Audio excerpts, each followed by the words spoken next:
बिस्मिल्लाहिर्रहमानिर्रहीम अस्सलाम वालेकुम, वेलकम टू माय चैनल। तो आज हम बनाने वाले हैं यहाँ पर एकदम न्यू स्टाइल की बहुत ही मज़ेदार सी एक रेसिपी जो आपने पहले कभी भी कहीं पर भी नहीं देखी होगी। देखें आप कितने अलग अलग से इसके रिंग्स बन के निकल रहे हैं। बहुत ही इजी सी रेसिपी है, झटपट से बन के तैयार हो जाएगी, लेकिन बहुत ही मज़ेदार। तो अगर रेसिपी अच्छी लगे तो चैनल को सब्सक्राइब कर दिएगा।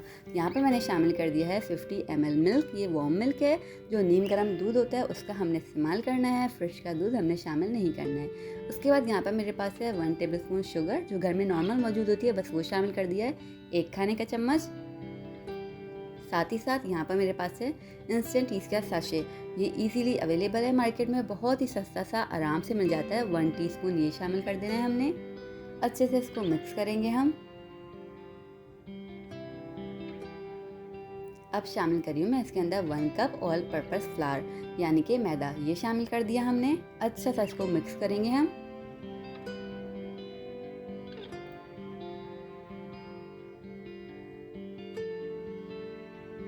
बस अब इसके बाद मैंने इसके अंदर शामिल कर देना है ऑयल। तो तकरीबन 1 टेबलस्पून मैंने इसके अंदर ऑयल शामिल कर देना है। उसके बाद हमने इसको गूंद लेना है, बहुत ही आराम से गूंद जाएगा।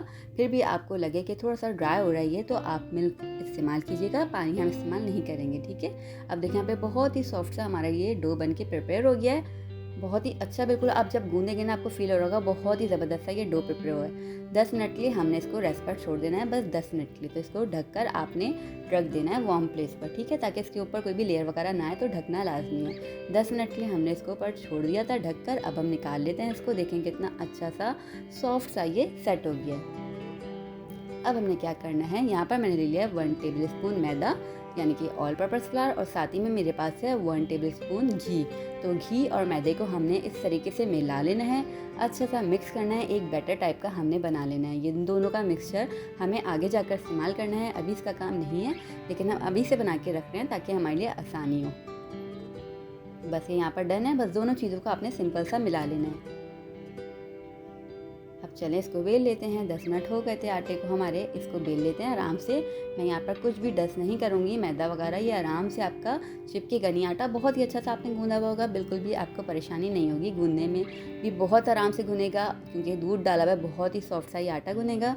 और बेलते टाइम भी आपको कुछ भी डस्ट करने की नीड नहीं पड़ेगी, क्योंकि ये चिपकेगा ही नहीं इंशाल्लाह। अब चलें इसको बेल लेते हैं एक रोलिंग पिन की हेल्प से।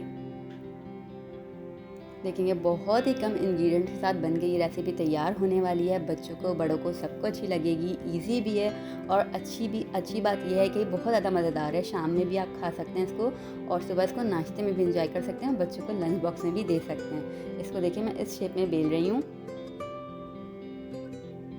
बस इसको थोड़ा सा सेट करूँगी मैं एक नाइफ़ की हेल्प से। और नीचे पे ना मैं थोड़ा सा लाइट सा एक थोड़े से डिस्टेंस से, मतलब गैप से मैंने कट लगा लेना है। कट मतलब ऐसा लगाना है आपको कि बस आप निशान लगाएं, ये नहीं कि आपने बिल्कुल सेपरेट नहीं करना है, बस बहुत ही लाइट सा एक मार्क इस पर लगा देना है। तो मैंने एक नाइफ़ से इस पर मार्क लगा दिया। अब जो हमने घी और मैदे का बैटर बनाया हुआ था वो इसके ऊपर डालेंगे, और बहुत ही अच्छा सा हमने इसको कर देना है स्प्रेड।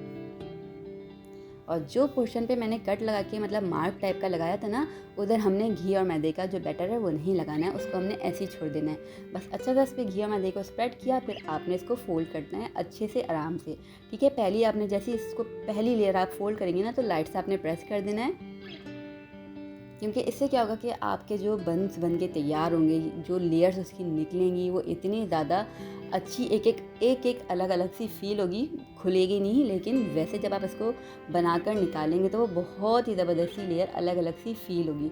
तो जैसे आपने पहले फ़ोल्ड किया, इसको हल्का सा प्रेस करना है, सेकंड टाइम फ़ोल्ड करने के बाद भी प्रेस करना है, फिर आराम से इसको ऐसे ही ले जाना है आपने बेफिक्र होके।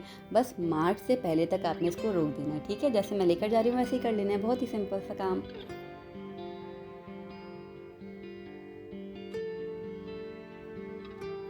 ये देखिए मैंने डस्ट कुछ भी नहीं किया हुआ था, मैदा वगैरह ये आपका बिल्कुल भी नहीं चिपकाना आटा। अब जिस तरफ मैंने मार्क लगाया था वहाँ पर मैंने इसको छोड़ देना है, उधर ना मैंने मैदा और घी लगाया था, बस इतने गैप से मैंने इसको छोड़ देना है। अब इस वाले पोर्शन को मैंने बेल के थोड़ा सा पतला कर लेना है। देखिए इस तरीके से रोलिंग पिन की हेल्प से मैं इसको बेलूँगी। और इस वाले पोर्शन पे ना मैंने हल्का सा पानी लगा देना है, घी और मैदा नहीं लगाना है, हमने सिर्फ पानी लगाना है। इससे क्या होगा कि ये अच्छे से स्टिक हो जाएगा, मतलब आपकी जो लेयर्स हैं वो खुलेंगी नहीं। तो इस इधर अगर हम घी और वो लगाते हैं ना, ये चिपकता नहीं, तो इसलिए हमने यहाँ पर पानी अप्लाई किया है। बस इसको हाथों से सेट करेंगे। देखिए यहाँ पर ज़बरदस्त सा सेट हो गया है, बहुत ही ज़बरदस्त सा। अब इसकी कटिंग कर लेते हैं हम। तो पहले हम सेंटर में कट मारेंगे इसको, इस तरीके से 2 पोर्शन में डिवाइड कर लेंगे। ये देखें कितनी ज़बरदस्ती इसकी लेयर्स आपको फ़ील हो रही होंगी, एकदम स्विस रोल टाइप का ये बन के तैयार हुआ हुआ लग रहा होगा। और फ्लेवर में भी ये इतना ज़्यादा मज़ेदार होने वाला है कि बहुत ज़्यादा आपके घर में, और इसके अलावा भी आप वैसे भी बाहर भी खिलाएँ फैमिली से हट कर भी, तो सबको पसंद आएगा इंशाल्लाह। तो देखिए इस तरीके से मैंने इसकी कटिंग कर लेनी है और इस तरीके से मैं हाथों की हेल्प से ना इसको सेट करूँगी। ये देखिए बस सारे के सारे ऐसे ही हमने कट कर लेने हैं पीसेस। अब इसको रख देंगे हम ढककर 40 मिनट्स के लिए रेस्ट पर, ताकि ये अच्छे से जो है ना राइस हो जाए। तो 40 मिनट के लिए हमने इसको छोड़ देना है आराम से। उसके बाद हम इसको आगे का प्रोसीजर जो है उसका वो करेंगे। यहाँ पर देखें अच्छे से राइस हो गए, 40 मिनट हो गए। देखिए अच्छे से ये बिल्कुल अच्छे से फूल गए आराम से। और ये देखें क्या इसकी लेयर्स बन के आपको वैसी दिख रही होंगी, एक एक लेयर आपको अलग सी फील हो रही होगी। बस चलें अब इसको जल्दी से हम कर लेते हैं फ्राई। बेक वगैरह कुछ नहीं करना है, मीडियम फ्लेम पर हमने इसको ऑयल में, बहुत ही मीडियम हमारा ऑयल गर्म होना चाहिए, फ्राई करेंगे इसको। अच्छा सा गोल्डन कलर आएगा और इसको निकाल लेंगे।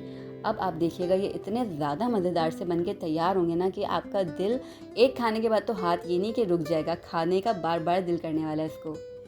ये देखिए यहाँ पर कलर आ गया है, इसको हमने निकाल लेना है बस। अच्छा सा जैसे गोल्डन कलर आएगा आपने इसको निकाल लेना है।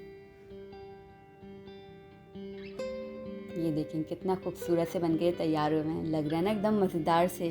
तो रेसिपी को ज़रूर ट्राई कीजिएगा, इंशाल्लाह आपको ये बहुत ही मज़ेदार सी लगने वाली है। और रिंग्स देखें इसके कितने अलग अलग से निकले हुए हैं। और जब हमने पानी लगा दिया तो देखेंगे खुला भी नहीं। अच्छे से पानी अप्लाई करना है और अप्लाई करने के बाद अब इसको थोड़ा सा प्रेस करेंगे, सेट हो जाएगा।